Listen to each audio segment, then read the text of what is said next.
ప్రభువైన యేసుక్రీస్తునందు ప్రియ సోదరులారా, ఈరోజు మనం మన ఆరాధన సంవత్సరములోని 15వ ఆదివారములో అడుగుపెట్టాము. ఈ ఆదివారం నాడు తల్లి శ్రీసభ మనకి ప్రభువైన యేసు బోధించిన విత్తువాని ఉపమానం అన్న ఉపమానాన్ని వినిపించి ఆ ఉపమానంలోని సందేశాన్ని, గూఢార్థాన్ని మనకు చెబుతుంది. ముందుగా ఇప్పుడు మనం ప్రభు చెప్పినటువంటి ఆ ఉపమానాన్ని ఆలకించుదాము. మత్తయి సువార్త 13వ అధ్యాయములో 18వ వచనము నుండి 23వ వచనము వరకు. యేసు ఇట్లు బోధించెను, విత్తువాని ఉపమాన భావమును ఆలకింపుడు. రాజ్యమున గూర్చిన సందేశమును విని దాన్ని గ్రహింపని ప్రతివాడు త్రోప్రక్కన పడిన విత్తనమును పోలియున్నాడు. దుష్టుడు ఏతెంచి వాని హృదయములో నాటబడిన దానిని ఎత్తుకుని పోవును. రాతి నేలపై పడిన విత్తనము దైవ సందేశమును వినిన వెంటనే సంతోషముతో స్వీకరించు వారిని సూచించుచున్నది. అయినను వారిలో వేరు లేనందున అదే కొలకాలం మాత్రమే నిలుచును. ఆ సందేశము నిమిత్తమై శ్రమ అయినను లేదా హింస అయినను సంభవించినప్పుడు అతడు వెంటనే తొట్టిలను. ముండ్ల పొదలలో పడి విత్తనమును పోలినవాడు వెంటనే సందేశమును ఆలకించును. కానీ ఐహిక విచారము, ధన వ్యామోహము దానిని అణచివేయను, కనుక వాడు నిష్ఫలుడగను. సారవంతముగా నేలయందు పడిన విత్తనమును పోలినవాడు సందేశమును విని గ్రహించి 100 60 30 ఫలించును. ఇది క్రీస్తుని సువిశేషము. క్రీస్తువా మీకు స్తుతి కలుగునగాక.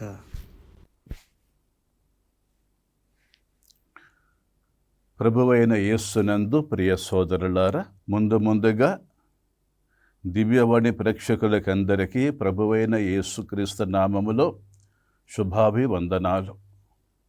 మీరందరూ ఈ సందేశాన్ని శ్రద్ధగా వింటున్నందుకు గాను ఆ ప్రభు మేము దీవించాలని నా ప్రార్థన, నా ఆశీస్సులు. అట్లాగనే తల్లి మరియ కూడా మేము దీవించాలని, మీకోసం ప్రార్థన చేయాలని తల్లికి నా విన్నపము. ఈరోజు మనం ఆరాధన సంవత్సరములోని 16వ ఆదివారములో అడుగుపెట్టామని చెప్పుకున్నాం. ఈ ఆదివారం నాడు ప్రభువు చెప్పిన విత్తువాని ఉపమానం అనే ఉపమానం, దానికి ప్రభువే స్వయంగా చెప్పిన భావాన్ని అనగా అర్థాన్ని ప్రభువు నోట విన్నాము. మామూలుగా ప్రభువు ఎప్పుడు ఉపమానము చెప్పేవాడు, దాని భావాన్ని అర్థం చేసుకోవటము శ్రోతల యొక్క కర్తవ్యం. అయితే ప్రభు ఈసారి మాత్రము ఉపమానము బోధించాడు, దాని భావాన్ని కూడా చక్కగా, తేటగా, సూటిగా చెప్పాడు. ప్రభువే స్వయంగా ఈ ఉపమాన భావాన్ని చెప్పాడు కాబట్టి దాని సందేశాన్ని గ్రహించడం మనకు చాలా సులువుగా ఉంటుంది. ప్రభువు ఏ రకపు నేలలో విత్తనం పడితే ఎట్లా ఫలిస్తుందో వివరంగా చెప్పాడు. మొట్టమొదటి రకం, రాజ్యమును గూర్చిన సందేశమును విని గ్రహింపని ప్రతివాడు త్రోపక్కపడిన విత్తనమును పోలినవాడు అన్నాడు. అంటే వాక్యాన్ని విన్నాడు, ఆ సందేశాన్ని అర్థం చేసుకున్నాడు, కానీ ఆ సందేశము అతని మనసులో నిలబడలేదు. మామూలు విత్తనము గనక నేలపై పడినప్పుడు లేదా దారిలో పడినప్పుడు పక్షులు ఎట్లాగైతే ఎత్తుకొని పోతాయో, మృంగి వేస్తాయో, అట్లాగనే ఈ మనిషి దేవుని వాక్యాన్ని వింటాడు, కానీ అతను గ్రహించకముందే ఆ వాక్యమనే విత్తనాన్ని దుష్టుడైన సాతాను ఎత్తుకొని పోతాడు. ఉపయోగం ఏముందిక? విత్తనం అతని మనస్సులో పడింది, కానీ జీర్ణించుకోకముందే అపవాదైన సాతాను, దుష్టుడైన సాతాను ఆ విత్తనము అనే సందేశాన్ని అపహరించుకుంటాడు. అతని జీవితంలో ఆ వాక్యము 100కి 100 పాళ్ళు వృధా అయిపోయినట్టు లెక్క. ఇక రెండవ వాడు రాతి నేలపై పడిన విత్తనము లాంటి వాడు అన్నాడు. ఆ రాళ్ల మీద కొంచెం మట్టి ఉంది కాబట్టి ఆ వెంటనే మొక్క మొలిచింది. కానీ బాధ ఏమిటంటే ప్రభు చెబుతున్న మాటల్లోనే, వారిలో వేరు లేనందున అది కొరదకాలమే నిలుచును. అన్నీ రాళ్లే కదా, మట్టి లేదు కాబట్టి కొద్ది కాలం పాటు ఏదో అట్లా ఉంటాడు క్రైస్తవుడిగా.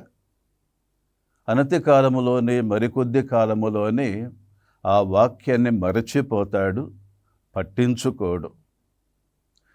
మట్టి లేని విత్తనము ఎట్లాగైతే ఎండిపోతుందో అదే రీతిగా ఈ మనిషి కూడా విశ్వాసం అనే మట్టి లేకపోవటం చేత అతి కొద్ది కాలములోని ఆ వాక్యమనే విత్తనము కాస్త ఎండిపోతుంది. అంటే ఈ మనిషి జీవితంలో కూడా ఈ దేవుని వాక్యము 100కి 100 వృధా అయినట్టు మనం అర్థం చేసుకోవాలి. ఇక మూడవ రకము, ఎక్కడ పడిందో ఆ విత్తనము? ముండ్ల పొదలో పడిన విత్తనము.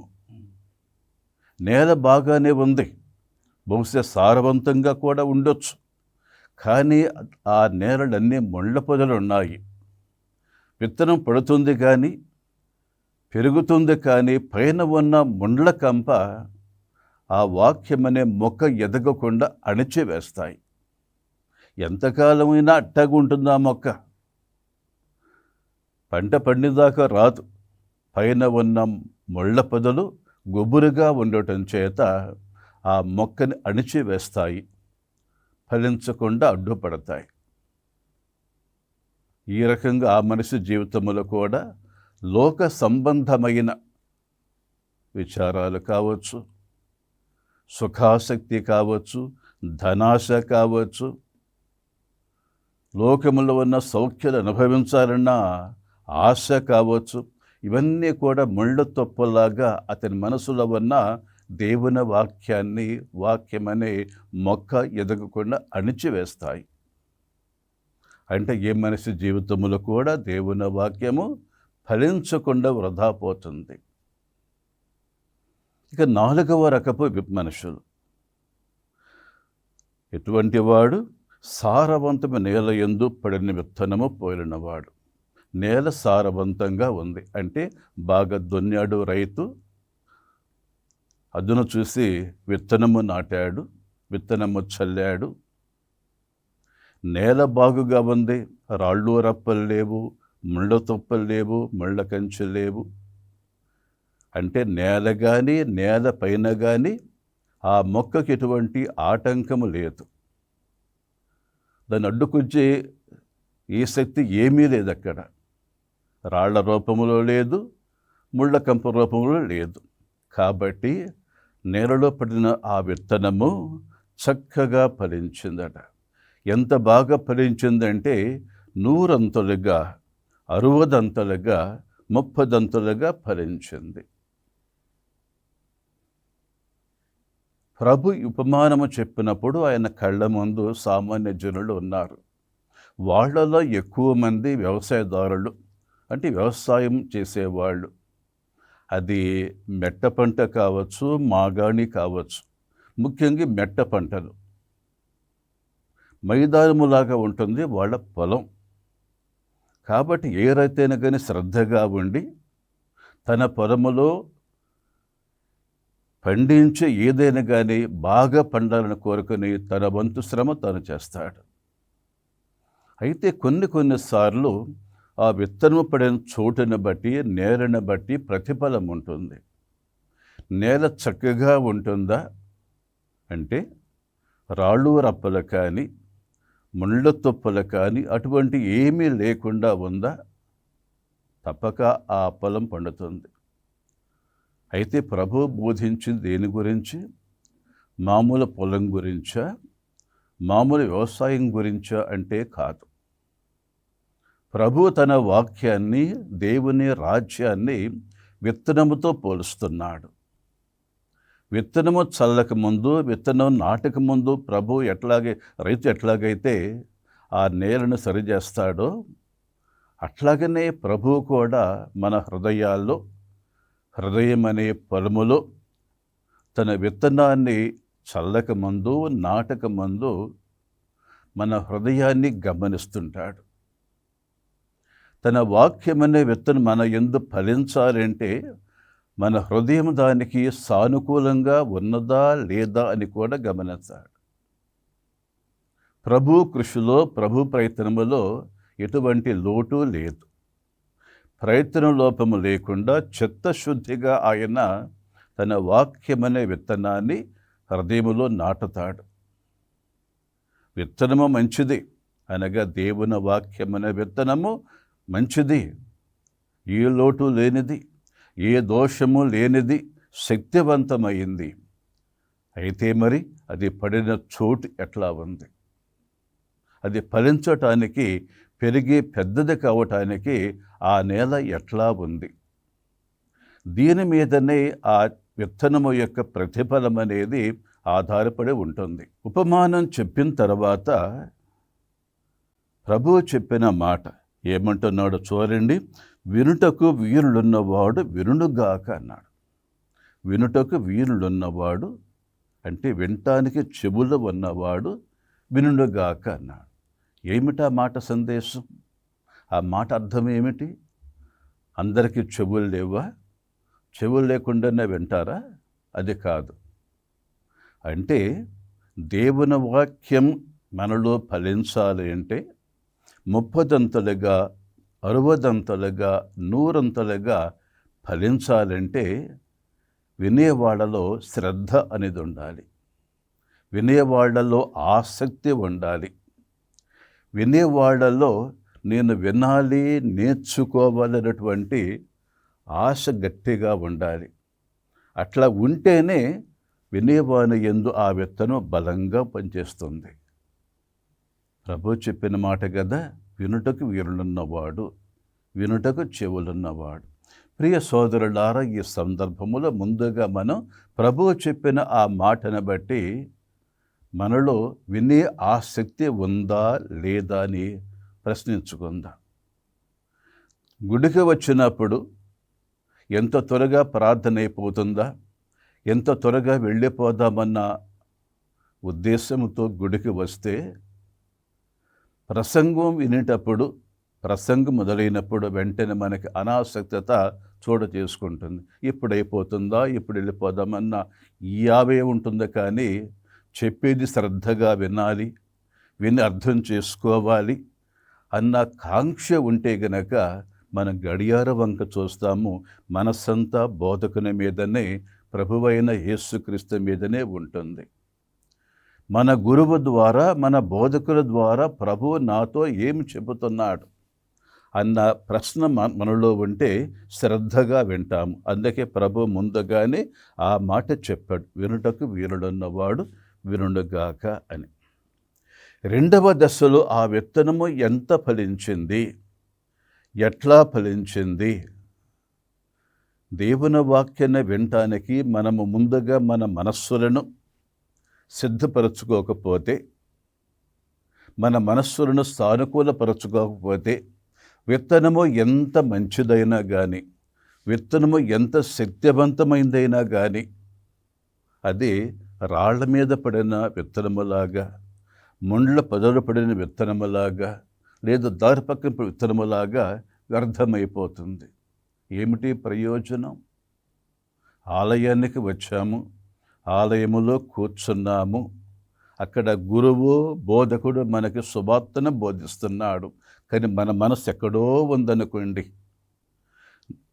దేవుని మీద కాకుండా, ప్రభువు మీద కాకుండా, ప్రభువు వాక్యం మీద కాకుండా మనము ఏదో ఆలోచిస్తూ కూర్చుంటే, మనసు గుడిలో లేకపోతే గురువు చెప్పే సందేశం మన మనసులోకి ఎక్కుతుందా? మామూలుగా బడిలో ఉపాధ్యాయుని కానీ, ఉపాధ్యాయుడికి చెబుతున్నప్పుడు పిల్లల గురించి ఒక మాట అంటుంటారు. ఒక చెవితో వింటారు, మరొక చెవితో వదిలేస్తారని. మరి దేవుని వాక్యం వినేటప్పుడు కూడా మన మనసు అట్లా ఉందనుకోండి, ఏదో అన్యమనస్కంగా కూర్చున్నాం. గుళ్ళో కూర్చున్నామన్న మాటే కానీ గుడిలో మన మనస్సు లేకపోతే ఆ వాక్యం ఎట్లా మన మీద పనిచేస్తుంది? కాబట్టి వాక్యములో ఎటువంటి దోషము లేదు. వాక్యము శక్తివంతమైంది. ఎవరు బోధించినా కానీ, గురువు కావచ్చు, ఉపదేశకుడు కావచ్చు, మరొక వ్యక్తి కావచ్చు, ఎవరు బోధించినా కానీ వాక్యము శక్తివంతమైంది కాబట్టి అది తన శక్తిని బట్టి ఫలిస్తుంది. కానీ గ్రహీత ఎట్లా ఉన్నాడు? ఈ సత్యాన్ని రుజువు చేస్తూ ప్రవక్తైన యెషయా నోట దేవుడు చెప్పిన సందేశాన్ని మొదటి పఠనములో ఆలకించాము. యెషయా నోట దేవుడు ఏమి చెబుతున్నాడు? వాన మంచుయు ఆకాశం నుండి దిగవచ్చి అతడికి మరలిపోక భూమిని తడిపి దానిపై పైరు మొలిపించి పంట పండించును. ఇప్పుడు మన జూలైలో ఉన్నాం, దాదాపు సగానికి వచ్చాము. ఎండాకాలం చూసాం కదా, రోహిణి కార్తెను చూసాం కదా, పొలాలన్నీ ఎండిపోయాయి కదా, అన్నీ బీడుగా మారిపోయాయి, గడ్డి కూడా ఎండిపోయింది. కానీ తొలకరవాన కురవగానే మళ్ళా ప్రకృతి ఎంత పచ్చగా మారిపోవటం గమనించాం కదా. మన చుట్టూరా ఎండిపోయి ఉన్న పొలాలు కానీ బీడులు కానీ అన్నీ కూడా పచ్చగా మారిపోయాయి. కారణం తొలకరి వాన. వాన పడిందో లేదో వెంటనే ప్రకృతిలో కలిగే మార్పు మనం చూస్తున్నాం. ప్రవక్తైన యెషయా నోట దేవుడు ఇదే మాట చెబుతున్నాడు. వాన మంచు ఆకాశం నుండి దిగవచ్చి అతడికి ఊరకనే మరలిపోక భూమిని తడిపి పంట పండించును. ఈ వాక్యం చెప్పిన తర్వాత ఇప్పుడు తన వాక్యం చెబుతున్నాడు. నా నోటి నుండి వెలువడు వాక్కు కూడా ఆ రీతిగానే ఉండును. అంటే అది నిష్ఫలముగా నా వద్దకు తిరిగిరాక నేను పంపిన కార్యమును సాధించును. దేవుడు తన భక్తులైన ప్రవక్త ద్వారా మాట్లాడాడు, రాజుల ద్వారా మాట్లాడాడు, భక్తుల ద్వారా మాట్లాడాడు. చిట్ట చివరన తన కుమారుడైన యేసు నోట మాట్లాడాడు. ఎవరి ద్వారా మాట్లాడినా కానీ, ఎవరి ద్వారా ఏ సందేశము చెప్పినా కానీ అది నిష్ఫలముగా దేవుని వద్దకు తిరిగి వెళ్ళదు. ఒక భక్తుడు మాట్లాడినా, ఒక ప్రవక్త మాట్లాడినా, ప్రభువైన యేసు మాట్లాడినా, లేదా ఈనాడు అభిషిక్తులైన గురువులు మాట్లాడినా, ఎవరు చెప్పినా ఎవరు మాట్లాడినా కానీ వారి బోధ వ్యర్థముగా పోదు. ఎందుకంటే వాళ్ళు బోధించేది సొంత మాటలు కావు, దేవుని తరపున మాట్లాడుతున్నారు, దేవుని సందేశాన్ని చెబుతున్నారు. కాబట్టి వాళ్ళ బోధ యథార్థం కాబట్టి, శక్తివంతమైంది కాబట్టి వినే శ్రోతల మీద అది తప్పక పనిచేస్తుంది. వాన కురవాలే కానీ ఎటువంటి నేల అయినా కానీ కొంతలో కొంతైనా పచ్చగా మారిపోతుంది కదా. చవిట పర్రగా అనుకున్న నేల కూడా ఏదో పంట పండుతుంది కదా. గడ్డి కావచ్చు, ఏదైనా కావచ్చు. కాబట్టి ఏ ప్రవక్త బోధించినా, ఏ భక్తుడు బోధించినా చివరికి ప్రభువైన యేసు బోధించింది, ఈనాడు మన గురువులు మన బోధకులు బోధించేది ఏనాడు కూడా వృధాగా పోదు, ఫలిస్తుంది. కానీ వినే నీ హృదయం, వింటున్నావు కదా, వినే నీ హృదయము ఆ వాక్యానికి అనుకూలంగా ఉందా లేదా? నువ్వు వింటున్నప్పుడు మనసు పెట్టి వింటున్నావా లేదా? దీని మీదనే ప్రతిఫలం అనేది ఆధారపడి ఉంటుంది. నా నోటి నుండి వెలువడు వాక్కు ఈ రీతిగానే ఉండను, అది నిష్ఫలముగా నా యొద్దకు తిరిగి రాదు.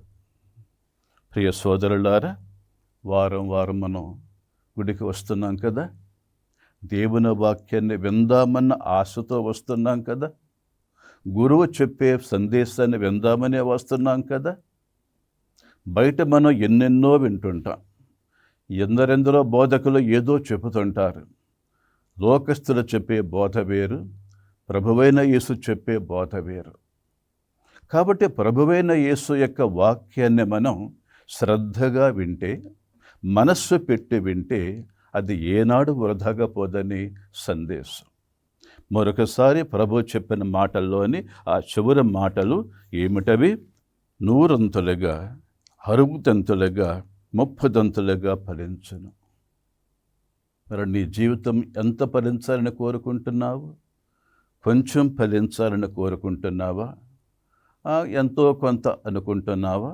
ఇది నిండుగా ఫలించాలని కోరుకుంటున్నావా? భక్తులను చూడండి, తల్లి మరియను చూడండి. ఆమె దేవుని వాక్యాన్ని విన్నప్పుడు పూర్తిగా దేవుని వాక్యాన్ని అంగీకరించింది. ప్రభువా, నా చిత్తము కాదు, నీ చిత్తమే, నేను నీ దాసురాలను అంటూ లోబడింది. ఆ రీతిగా దేవుని సందేశాన్ని సంపూర్ణమైన మనస్సుతో ఆలకించి సంపూర్ణంగా ఫలించిన భక్తురాలు తల్లి మరియ. ఆ రీతి మనందరికీ ఒక చక్కటి ప్రేరణగాను స్ఫూర్తిదాతగా నిలుస్తుంది తల్లి మరియ. ఎంత చక్కగా వినింది. నీతిమంతుడైన యోసేపు గారు దూత చెప్పగానే మారు మాట ఆడకుండా, ఇంకో మాట చెప్పకుండా దూత చెప్పినట్టు చేశాడంతే. కష్టమనిపించి ఉండొచ్చు, ఆయనకి బాధగా తోచి ఉండొచ్చు, కానీ దూత చెప్పాడు కాబట్టి దూత మాటకు లోబడి దూత చెప్పినట్లుగా చేశాడు. పాత నిబంధనములో సమూయేలు ప్రవక్త రాత్రివేళ దేవుడు అతనితో మాట్లాడినప్పుడు, ప్రభువా, నీ దాసుడు వినటానికి సిద్ధంగా ఉన్నాడు, మాట్లాడు ప్రభువా అన్నాడు. ఎంత చక్కటి ఆదర్శం! సమూయేలు ప్రవక్త కావచ్చు, నీతిమంతుడైన యోసేపు గారు కావచ్చు, తల్లి మరియ కావచ్చు, వీరందరూ దేవుని వాక్యానికి పూర్తిగా లోబడిన వాళ్ళు. ఈరోజు మనం కూడా దేవుని వాక్యాన్ని మనసారా విందాము. ఆ దేవుని వాక్యం మనలో సంపూర్తిగా, అనగా 100% ఫలించేలాగా చేయమని దేవునికి వేడుకుందాం. ప్రభు యొక్క ఆశీస్సులు మీకందరికీ తోడై ఉండాలని మా ప్రార్థన. ప్రభువు మీతో ఉండునుగాక. మీ ఆత్మతో ఉండునుగాక. సర్వశక్తి గల సర్వేశ్వరుడు, పిత, పుత్రుడు, పవిత్రాత్మ మేము దీవించి కాపాడునుగాక. ఆమేన్. గుణదల మాత మా ఆశ్రయం, కరుణామయీ నీవే మా జీవనం, విజయవాడ వెలుగై నిలిచినవే మరియమ్మ, నీవే మా ధైర్యం.